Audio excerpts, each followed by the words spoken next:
On a fait l'essai de l'ordinateur ultra portable 2 en 1, le HP Dragonfly G2, un ordinateur qui nous en offre vraiment beaucoup, mais qui en demande beaucoup aussi à notre portefeuille.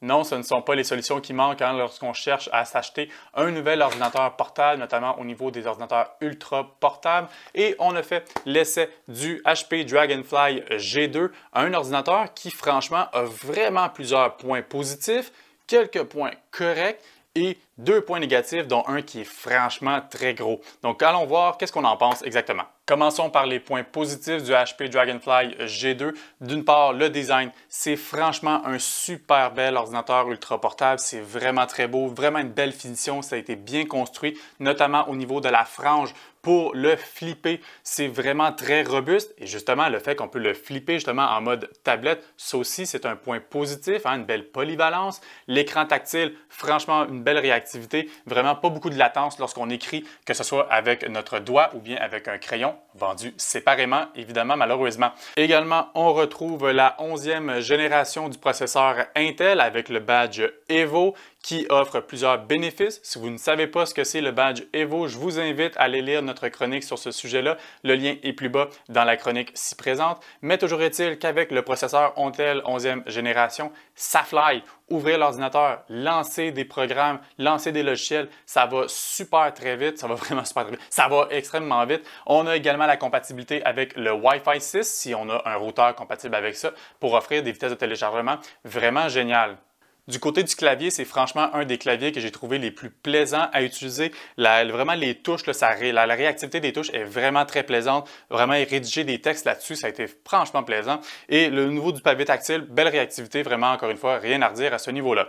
Côté qualité sonore, c'est franchement sûrement un des ultra portables qui sonne le mieux que j'ai pu tester. Pourquoi? Parce qu'on retrouve pas moins de 4 haut-parleurs et pas n'importe quel, c'est de la compagnie Bang & Olufsen et franchement, ça sonne vraiment très bien. Bon, à ne pas confondre évidemment avec un système de son stéréo 5.1, mais franchement, pour ce type de machine-là, ça sonne vraiment très bien. Donc ça, c'est super plaisant quand arrive le temps de se reposer, écouter du Netflix ou bien regarder écouter du Spotify, regarder du Netflix. Ça, c'est vraiment très cool. Également, on retrouve une couche de sécurité supplémentaire avec le Dragonfly G2. HP propose une solution qu'ils appellent SureSense, qui essentiellement c'est une intelligence artificielle qui nous permet de nous aider à détecter les différents dangers qui peuvent nous guetter sur le web. Et j'en parlais, bon, c'est un ordinateur ultra portable et franchement, là, c'est léger. Léger comment? Ça pèse littéralement moins de 1 kg parce qu'en fait, ça pèse 0,99 kg. En livres, c'est 2,1 livres, 2,1 livres. Et donc, franchement, tu trimbales ça dans ton sac, tu t'en rends pratiquement pas compte. Tu as besoin de travailler pour aller dans une autre réunion, quoi que ce soit, c'est vraiment pas lourd. Donc ça, franchement, c'est super plaisant.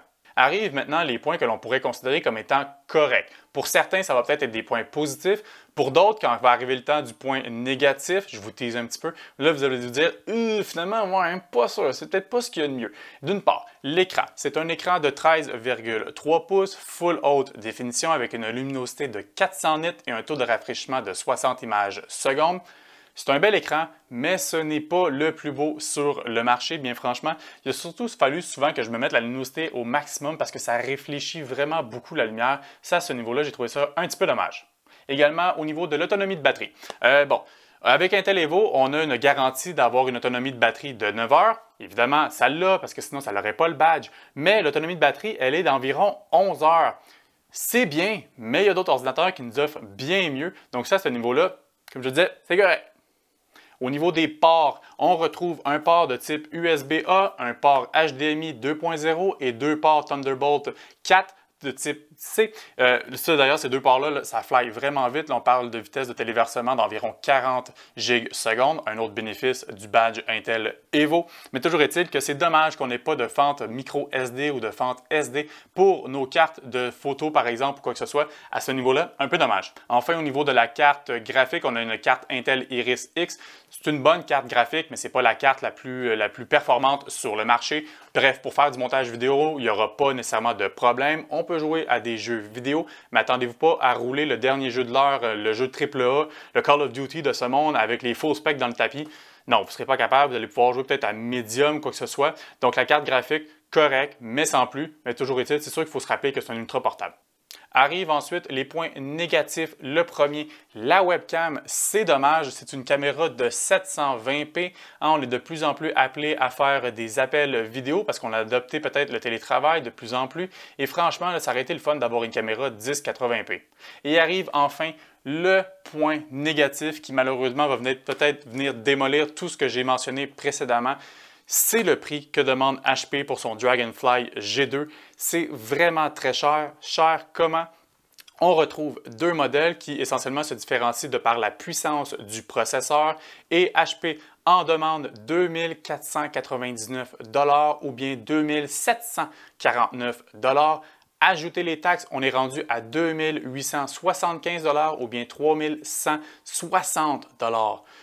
Cher, vous dites, c'est excessivement cher, surtout pour ce que ça nous offre. Ce n'est pas un ordinateur qui se démarque particulièrement pour quelque chose, à part peut-être son design et sa légèreté, mais tu ne payes pas nécessairement pour ça.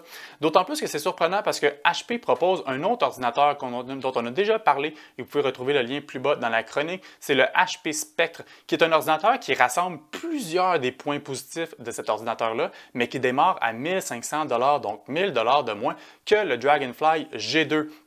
À qui s'adresse donc cet ordinateur-là? Je pense que ça s'adresse particulièrement à des personnes de type plus dans le milieu business. Quelqu'un qui veut vraiment avoir un bel ordinateur, qui veut bien paraître avec, qui veut de la légèreté, qui veut de la polyvalence avec la fonction qu'on peut l'utiliser comme une tablette, qui veut de la puissance, parce qu'Intel 11e génération en apporte, mais qui, en bout de ligne, il s'en fout de la dépense puis il est prêt à le payer environ 3 000 $. Donc, c'est vraiment selon votre budget, ça dépend toujours des besoins de chacun. Toujours est-il que je le trouve particulièrement dispendieux. Si jamais ça vous intéresse malgré tout d'en apprendre plus sur le HP Dragonfly G2 ou bien même de l'acheter en ligne, tous les détails, tous les liens se trouvent plus bas dans la chronique.